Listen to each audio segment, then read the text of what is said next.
Bonjour, je m'appelle Michel Zafran, je suis coordonnateur du programme élargi de vaccination au sein de l'Organisation mondiale de la santé.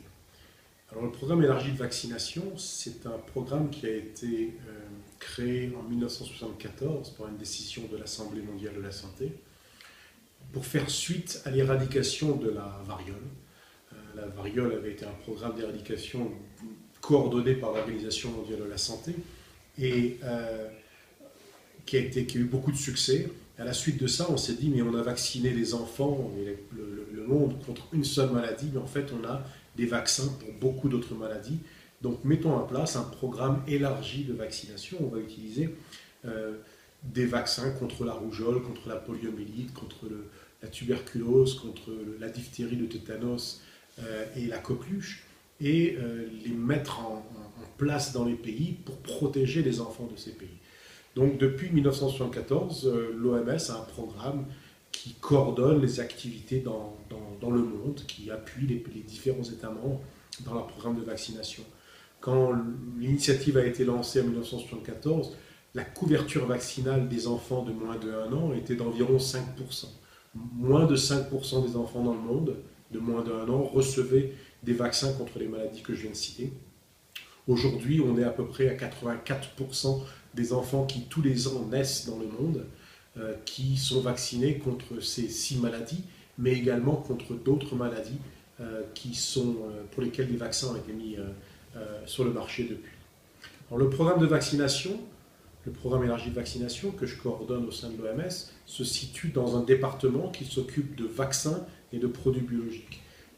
Donc il y a d'autres fonctions qui sont assurées par le département, au-delà de celles dont moi je suis en charge, en particulier la définition de politique en termes d'utilisation des vaccins, qui sont sous la responsabilité d'un comité qui s'appelle le comité stratégique, le SAGE, le comité stratégique d'experts de l'OMS, qui revoit toutes les politiques sur les nouveaux vaccins qui apparaissent, sur l'utilisation de ces vaccins, etc.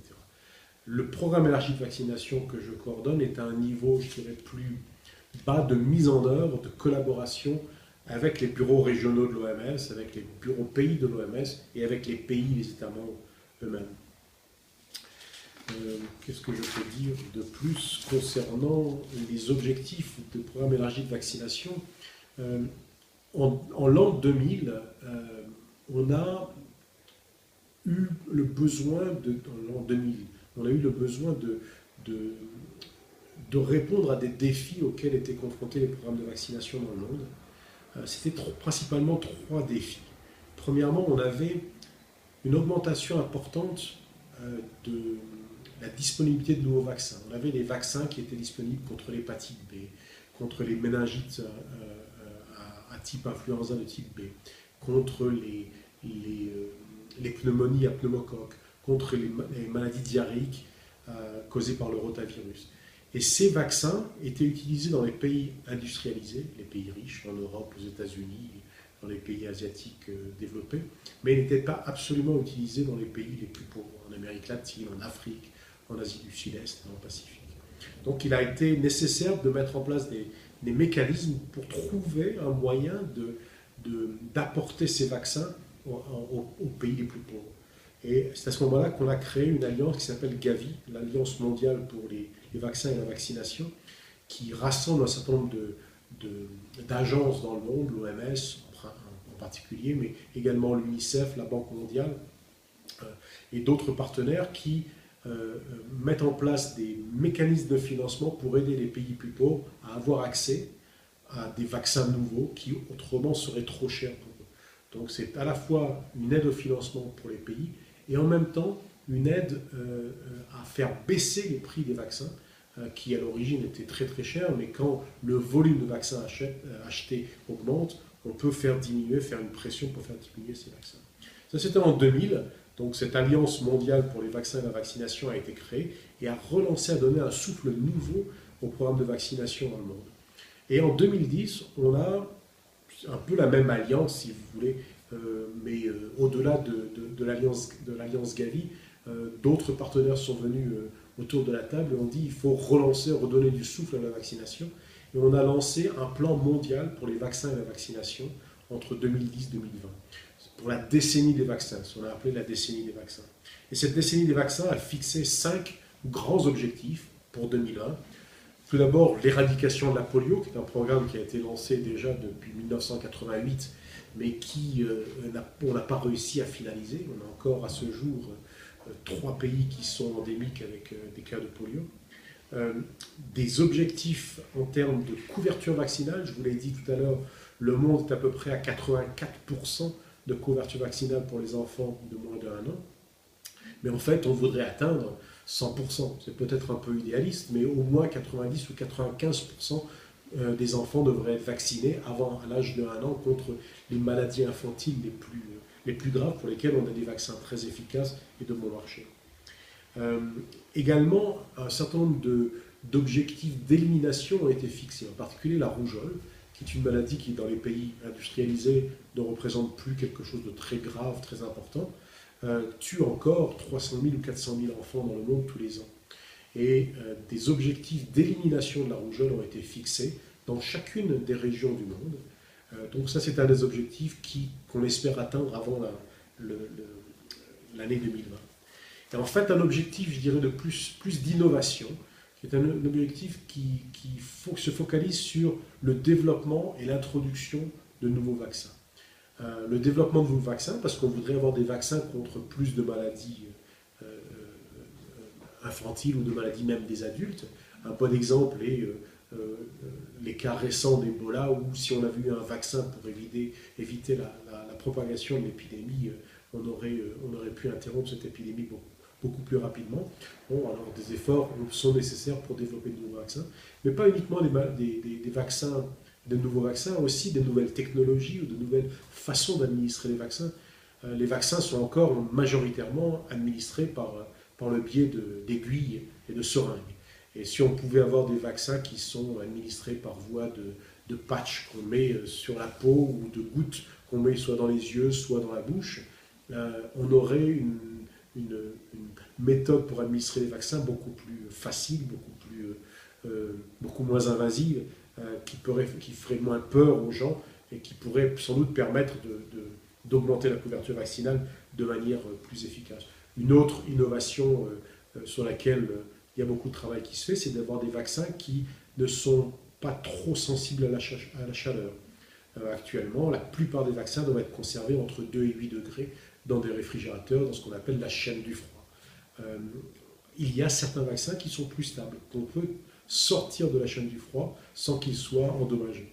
Mais tous les vaccins ne sont pas dans cette situation-là. Donc avoir des vaccins qui répondent à des normes de résistance à la chaleur plus importantes est une autre innovation. Donc ces 5 objectifs sont les objectifs de la décennie des vaccins et qui déterminent un peu le travail que mon unité au sein de l'OMS fait. On a fixé 3 objectifs pour l'unité du programme élargi de vaccination, qu'on appelle protéger. Donc l'idée c'est mettre en place un appui au pays pour renforcer les programmes de vaccination, avoir des programmes solides qui leur permettent d'atteindre les populations qui ne sont pas atteintes, qui n'ont pas accès à la vaccination de manière régulière, d'augmenter la couverture vaccinale et de rester à un niveau de couverture vaccinale élevé. Et également de renforcer les services de vaccination, la qualité des services de vaccination. Ça, c'est protéger. Le deuxième objectif, c'est innover.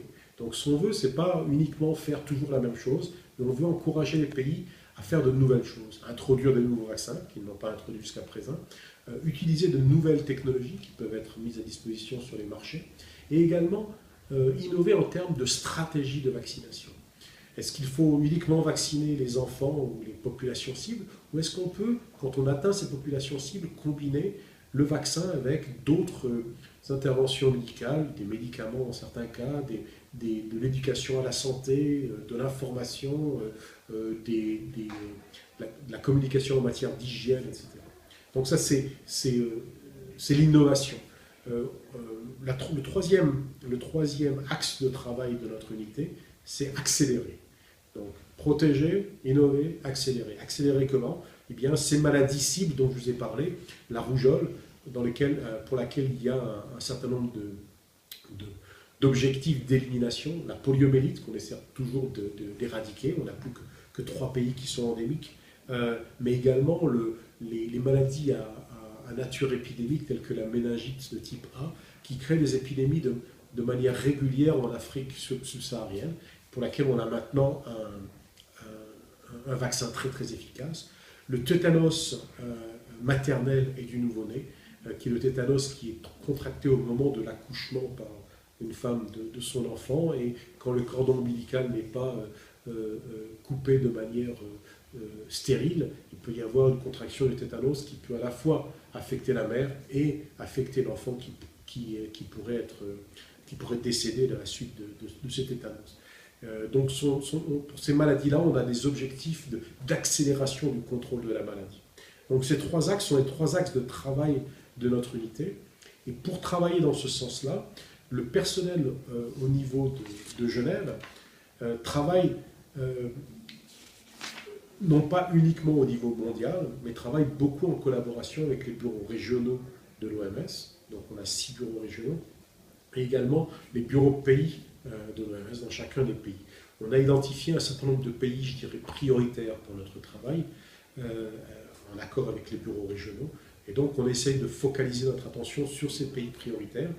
Nous, à Genève, on ne travaille pas énormément dans les pays eux-mêmes. On va intervenir dans les pays pour aider les pays à évaluer leur programme de vaccination, à évaluer leur stratégie de vaccination, à faire le suivi d'où ils en sont par rapport aux objectifs fixés. Mais tout ce travail-là est fait par les pays eux-mêmes. On ne vient qu'en assistance technique, en conseil politique ou stratégique.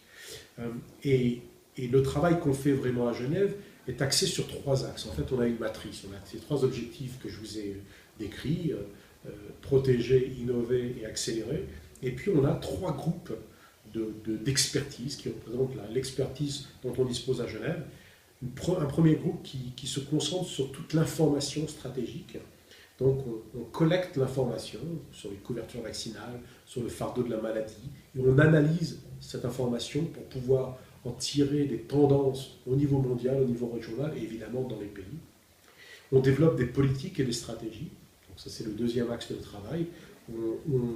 On prend les recommandations de ce groupe stratégique, le SAGE, et puis on les transforme en stratégies qui peuvent être réellement mises en œuvre par les pays. Parce que au niveau du SAGE, ça reste encore vague, encore très mondial, niveau mondial.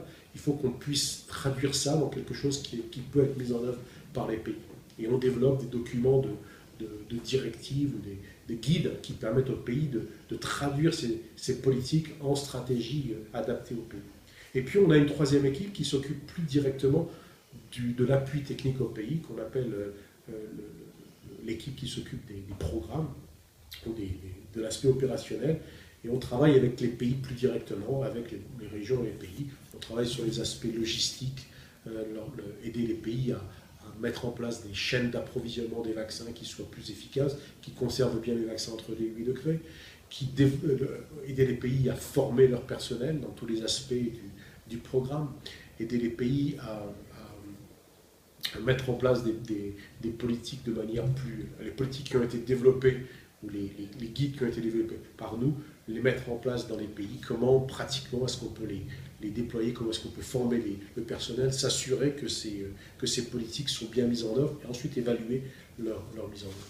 Donc ça, ce sont je dirais, les 3 axes de travail et les 3 groupes d'expertise dont nous disposons à Genève. Et bien entendu, ce groupe de personnes à Genève travaille en étroite collaboration, non seulement avec nos partenaires dans le monde, l'UNICEF, qui est un partenaire très très étroit dans le programme de vaccination, et les autres partenaires que j'ai pu mentionner avant qui apportent des financements, comme l'Alliance Gavi, la Fondation Gates, et puis les acteurs bilatéraux. Mais on travaille évidemment au sein de l'OMS, à la fois au siège, au bureau régional et dans les pays, avec les experts en vaccination de ces différents niveaux.